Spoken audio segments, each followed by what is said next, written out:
This is Democracy Now!, democracynow.org, The War and Peace Report. I'm Amy Goodman. Bloomberg is racist. That's the hashtag that's trending on Twitter since audio of remarks made by the 2020 Democratic presidential hopeful, the former New York City Mayor Michael Bloomberg, surfaced earlier this week. In the clip from the 2015 Aspen Institute, Bloomberg is heard defending the New York City Police Department's controversial stop-and-frisk policies, saying, quote, 95% of murdered victims fit one MO. You can just take the description, Xerox it, pass it out to all the cops. Listen closely. 95% of your murderers and murdered victims fit one MO. You can just take the description, Xerox it, and pass it out to all the cops. They are male, minorities, 15 to 25. That's true in New York. It's true in virtually every city. That's Mike Bloomberg saying, quote, they are male, minority, 16 to 25. That's true in New York. That's true in virtually every city. He went on to say, quote, and the way you get the guns out of the kids' hands is to throw them up against the walls and frisk them. Bloomberg issued a statement Tuesday saying, quote, I inherited the police practice of stop and frisk, and as part of our effort to stop gun violence, it was overused. By the time I left office, I cut it back by 95%, but I should have done it faster and sooner. I regret that, and I have apologized. Unquote. But Bloomberg did not just inherit stop and frisk. During his tenure as mayor, the use of the practice increased sevenfold. During his time in office, the New York police recorded over 5 million stop and frisks. The vast majority of those stop were Black and Latino. As mayor of New York, Bloomberg long defended stop and frisk. This is Bloomberg speaking during a 2013 interview on WOR radio. They just keep saying, oh, it's a disproportionate percentage of a particular ethnic group. That may be, but it's not a disproportionate percentage of those who witnesses and victims describe as committing the murder. In that case, incidentally, I think we disproportionately stop whites too much and minorities too little.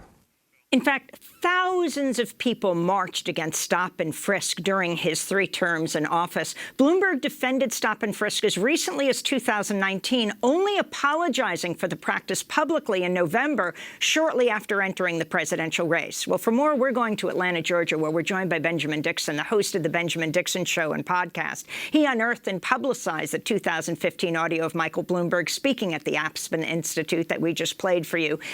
Dixon is the co-founder of the NorthStar.com, the revitalized abolitionist newspaper of Frederick Douglass. It's great to have you with us. Benjamin Dixon, talk about, I mean, it's very clear that the Bloomberg campaign knew that this was going to drop. They knew there was this recording, however muffled, of his statements at the Aspen Institute from 2015, and they were ready with a statement. Talk about why you released this, how you found it, and what Bloomberg has said in response. Yes, thanks for having me, Amy. It was online. It was hiding in plain sight. I read several articles about this speech, and what drew my attention to it was the fact that they were looking, that Bloomberg's team actually requested that the video from the Aspen Institute not be released. The Aspen Institute acquiesced. They did not release the video, but I was hoping to be able to find at least an audio clip, and that's exactly what I found. It had been online for 5 years. I was able to isolate it, cut it up, and make it a little more audible, and I felt that it just carried a significant impact that the words in the article did not. I felt like people needed to hear his voice say these things. And on Tuesday morning, President Trump tweeted, wow, Bloomberg is a total racist. This was in response to the video, the audio you released. Wow, Bloomberg is a total racist. Trump later deleted the post. Interestingly, while campaigning for president in 2016, Trump called for stop and frisk to be instituted nationwide. Right. Right. Yeah, the level of hypocrisy that comes from the president isn't surprising, but that exemplifies the weakness that candidates like Michael Bloomberg will have against Donald Trump. His audience has no problem with the fact that he is a racist, but he will call someone else a racist. Michael Bloomberg has put himself in a position where he has a long-standing history of problems in New York City, particularly with stop and frisk. And so the president will stand on a debate stage and call him a racist when the rest of America knows that he's the white supremacist in chief. Now, in 2015, Michael Bloomberg representatives asked the Aspen Institute not to distribute footage of his interview. Is that right, Ben?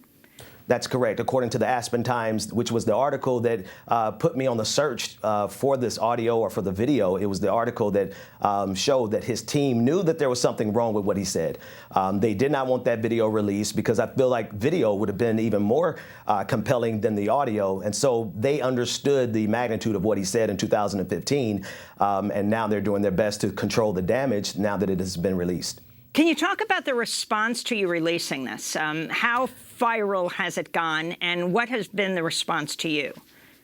Well, the response has been overwhelmingly shocked because there's something about hearing his words. Like, everyone knew his record with stop and frisk in New York City, but it was something different when people were able to hear it.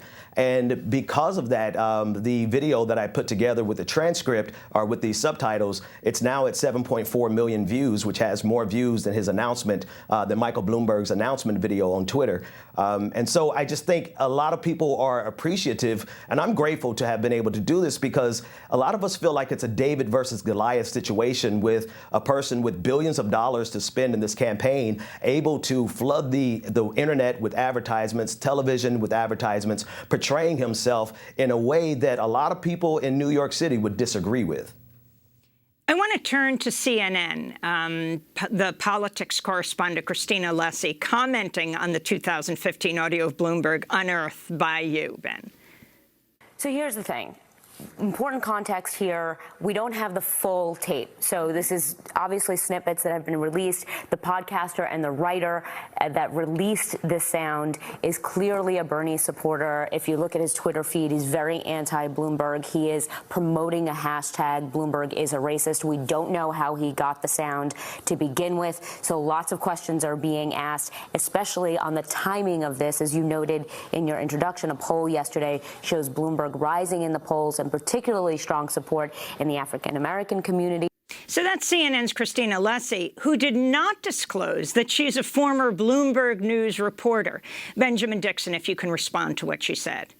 Yeah, this is the tactic that they're using to try to insulate Mayor Bloomberg from his own words, right? There are questions, and the questions is, does he still stand by what he said in 2015? Because if you look at his apology, the apology that he gave just before running for president, it does not match the intensity of his words in 2015. What he said in 2015 is a deeply held conviction about black and brown young men in the city of New York. What he gave us in terms of an apology is really milquetoast, and it doesn't match up the thoughtfulness that he's placed in his worldview. And so he sent out, well, I don't know if he sent out Christina, but she was part of his organization. But apparently there's other people who are going out trying to cast doubt on my motivations and my intentions and say that there are a lot of questions. Well, really the questions aren't about where this came from. It was online, and some simple, basic journalistic research would have revealed it. And so the real question is, where does he stand today? His apology really pointed towards Donald Trump, not towards his own, taking his own personal responsibility for what he said. So the real question is, where does Michael Bloomberg stand on this today? Where does he stand on the words that he said and the actions that he took that harmed so many people in the city of New York? And your response to those who say you're just trying to take down Bloomberg because you support Bernie Sanders?